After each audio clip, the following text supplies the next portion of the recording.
Hello friends, आज की इस वीडियो में हम जो पुरानी वीडियो थी उसके आगे कंटिन्यूएशन में बात करेंगे। लास्ट वीडियो तक मैंने पीएलसी के बारे में आपको सेंट्रल प्रोसेसिंग यूनिट तक बताया था कि सेंट्रल प्रोसेसिंग यूनिट क्या होता है। एक बार दोबारा से रिवाइज कर लेते हैं कि हमारा एग्जैक्टली हमने लास्ट वीडियो में क्या बात करी थी। तो लास्ट वीडियो में हमने बात करी थी पीएलसी क्या होती है और पीएलसी प्रोग्रामिंग के बारे में।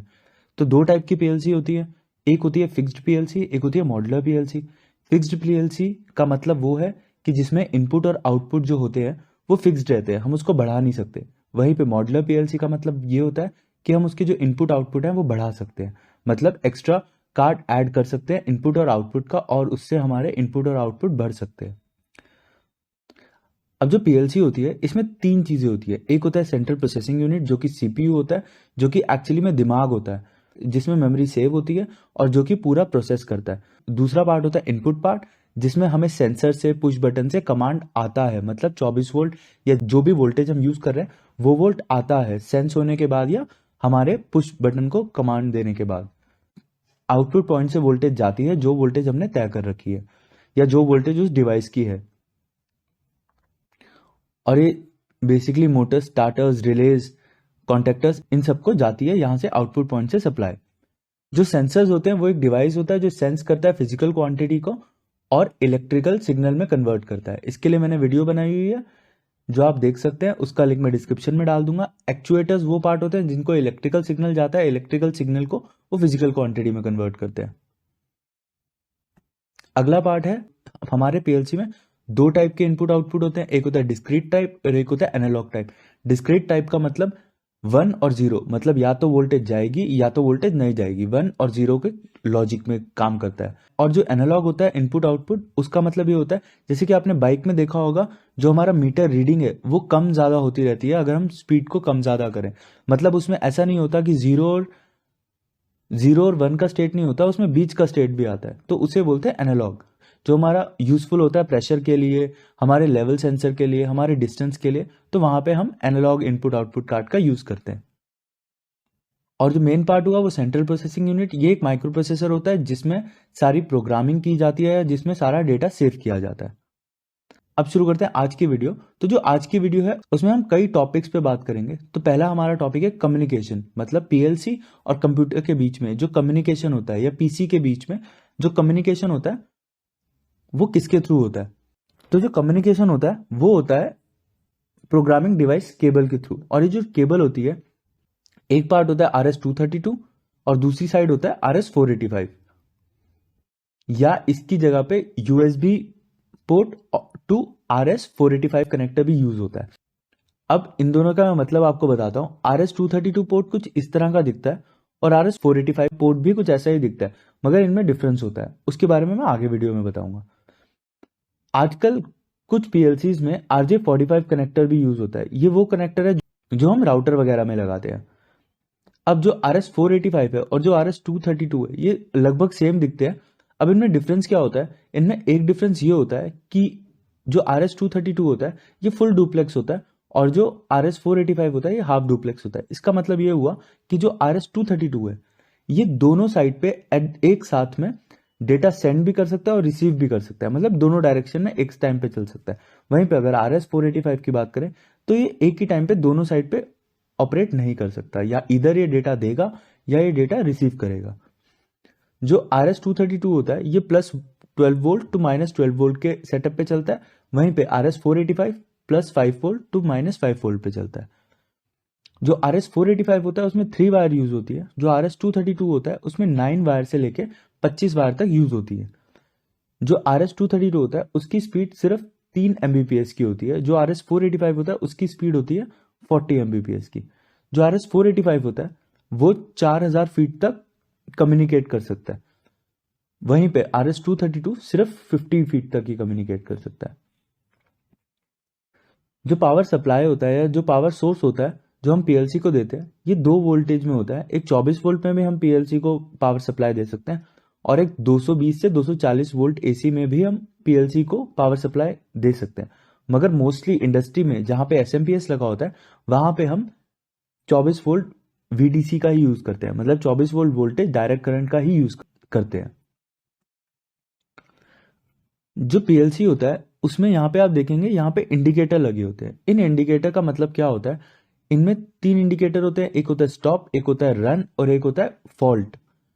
अब जो रन का स्टेट है वो केस ये होता है कि मशीन आपकी ओके है, पीएलसी ओके ऑपरेट कर रही है तो मशीन चल सकती है। स्टॉप का मतलब है कि किसी रीजन से मशीन स्टॉप है। फॉल्ट का मतलब है कि आपकी मशीन के या तो पीएलसी में कुछ प्रॉब्लम आई है, पीएलसी के सॉफ्टवेयर में कुछ प्रॉब्लम आई है, या तो हार्डवेयर में प्रॉब्लम आई है पीएलसी के सॉफ्टवेयर में। तो उस केस में यहाँ पे इंडिकेट करेगा रेड लाइट। अब जो हमारी प्रोग्रामिंग होती है मोस्टली इंडस्ट्रीज में लैडर लॉजिक प्रोग्रामिंग यूज होती है इंडिया के अंदर। हम पीएलसी की जो प्रोग्रामिंग करेंगे वो लैडर लॉजिक प्रोग्रामिंग पे ही प्रोग्रामिंग करेंगे। अब जो प्रोग्रामिंग होती है वो उस हिसाब से कॉम्प्लिकेटेड होती रहती है जिस हिसाब से जो हमारा एप्लीकेशन है। मतलब अगर एप्लीकेशन ज़्यादा कॉम्प्लिकेटेड है तो हमारी जो प्रोग्रामिंग है वो उस हिसाब से कॉम्प्लेक्स होगी और उसी हिसाब से हमारे इनपुट और आउटपुट कार्ड बढ़ेंगे। टोटल हमारी 5 टाइप की प्रोग्रामिंग लैंग्वेज होती है। एक होती है लैडर लॉजिक प्रोग्रामिंग जो कि इंडस्ट्री में सबसे ज़्यादा यूज़ की जाती है। अगली है function block diagram programming. Function block diagram programming आजकल इंडस्ट्री में ये भी बहुत ज़्यादा यूज़ की जा रही है और कुछ मेक्स ऐसे हैं जिन्होंने अपनी पीएलसी की प्रोग्रामिंग थोड़ी सी एडवांस करने के लिए डिफाइन कर दी है कि हम फंक्शन ब्लॉक डायग्राम प्रोग्रामिंग पे करेंगे अगर आप एडवांस पीएलसी यूज़ करते हैं तो। अगला आता है हमारा सिक्वेंशियल फंक्शन चार्ट प्रोग्रामिंग। वो कुछ इस तरह की दिखती है। स्ट्रक्चर्ड टेक्स्ट प्रोग्रामिंग वो ऐसी होती है और इंस्ट्रक्शन लिस्ट प्रोग्रामिंग वो कुछ ऐसी होती है। अब हमारी टोटल 5 टाइप की प्रोग्रामिंग हुई। पहली हुई लैडर लॉजिक प्रोग्रामिंग जो कि सबसे ज़्यादा इंडस्ट्री में यूज होती है। फिर हुई फंक्शन ब्लॉक डायग्राम, फिर सिक्वेंशियल फंक्शन चार्ट, फिर structured text and instruction list. आखिरी में टोटल 5 टाइप की प्रोग्रामिंग होती है। अगर आप ऑटोमेशन का इंटरव्यू देने जा रहे हैं तो ये तो आप अपने दिमाग में बिठा लो कि ये क्वेश्चन चांसेस हैं कि पूछे जाएंगे, तो आप ये प्रोग्रामिंग है इनका रट्टा मान लो। अब प्रोग्रामिंग शुरू करने से पहले मैं आपको बताऊंगा कि हम कौन कौन से सिंबल्स यूज करते हैं। जो बेसिक सिंबल हैं हम उनकी अभी जानकारी ले लेते हैं। तो पहला है हमारा नॉर्मली ओपन। जो नॉर्मली ओपन का डायग्राम होता है वो कुछ इस तरह का होता है। अगला है हमारा नॉर्मली क्लोज। नॉर्मली क्लोज का डायग्राम कुछ इस प्रकार का होता है। नॉर्मली ओपन का मतलब होता है कि जब तक हम उसको ऑन नहीं करेंगे तब तक उसमें सप्लाई आगे नहीं जाएगी। नॉर्मली क्लोज का मतलब होता है कि सर्किट क्लोज है और जब सेंसर को सेंस कराएंगे या पुश बटन को दबाएंगे तब उसमें से जो सप्लाई है वो जानी बंद हो जाएगी, मतलब सर्किट जो है वो ओपन हो जाएगा। कॉइल या कोई भी आउटपुट का डायग्राम कुछ इस तरह का होता है। जो बॉक्सेस होते हैं वो टाइमर, काउंटर और मैथ ऑपरेशंस के लिए होते हैं।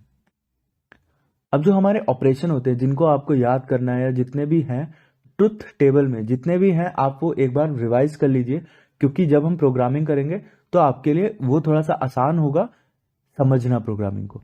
तो हम सिर्फ बेसिक 2 ऑपरेशन के बारे में बात करेंगे, एंड ऑपरेशन और ऑपरेशन।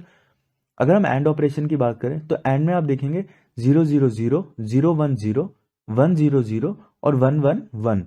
तो लैडर डायग्राम में अगर हम इसको लिखें तो इसको ऐसे लिखेंगे, 2 हमने एनो स्विच ले लिया।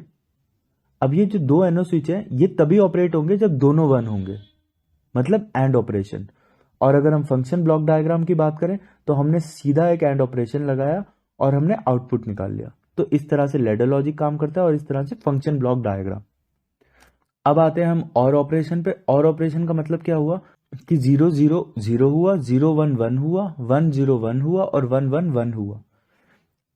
तो आप इस लैडर डायग्राम में देखेंगे यहाँ पे 2 एनो स्विच है। ये 2 एनो स्विच है, कोई भी एक ऑपरेट होगा तो हमारा आउटपुट जलेगा या हमारा आउटपुट ऑपरेट होगा। किसी भी एनो को हम क्लोज करते हैं तो हमारा जो आउटपुट है वो ऑपरेट होगा। वहीं पे हमने फंक्शन ब्लॉक डायग्राम में हमने आरओ का फंक्शन लगाया और हमारा आउटपुट मिल जाएगा हमें। तो ये था बेसिक ऑपरेशन। तो अब मैं आपको एक काम देता हूं, आपको एक ट्रुथ टेबल के जितने भी सारे हैं उनके एक बार लॉजिक समझने हैं, जिससे कि जब हम आगे बढ़ें तो आपको वो एटलीस्ट क्लियर हो और आपको वो समझ आए कि हम किस लॉजिक पे आगे काम कर रहे हैं। तो आज की वीडियो में हमने कम्युनिकेशन के बारे में पढ़ा कि पीएलसी से पीसी की कम्युनिकेशन किस तरह से होती है, कितने टाइप के पोर्ट होते हैं हमारे, डिफरेंसेस क्या होते हैं पोर्ट्स में, पावर सप्लाई कौन सी दी जाती है पीएलसी को, पीएलसी पे इंडिकेटर जो लाइट लगी होती है उनका क्या मतलब होता है, लैडर लॉजिक प्रोग्रामिंग के बारे में, और कितने टाइप की हमारी प्रोग्रामिंग होती है, और जो हमारे सिंबल्स होते हैं जो हम प्रोग्राम में यूज करते हैं वो किस तरह के दिखते हैं, और एंड और ऑपरेशन के बारे में। आई होप आज की इस वीडियो से आपको प्रोग्रामिंग के बारे में कुछ चीज़ें क्लियर हुई होंगी। पर मैं यह आपको गारंटी देता हूँ कि अगर आप वीडियोस देखते रहेंगे तो आपको प्रोग्रामिंग एटलीस्ट थोड़ी बहुत बेसिक नॉलेज आपको मिल जाएगी, जिससे कि कभी भी आप अगर मेंटेनेंस फील्ड में जा रहे हैं या आप इंटरव्यू देने जा रहे हैं अपने प्रोग्रामिंग फील्ड से, तो आपको क्लैरिटी होगी कि आपको आंसर क्या देने हैं अपने इंटरव्यू में। और इसी तरह की पीएलसी से रिलेटेड और आगे वीडियोस देखने के लिए आप मेरे चैनल को लाइक और सब्सक्राइब करें। वीडियो देखने के लिए धन्यवाद।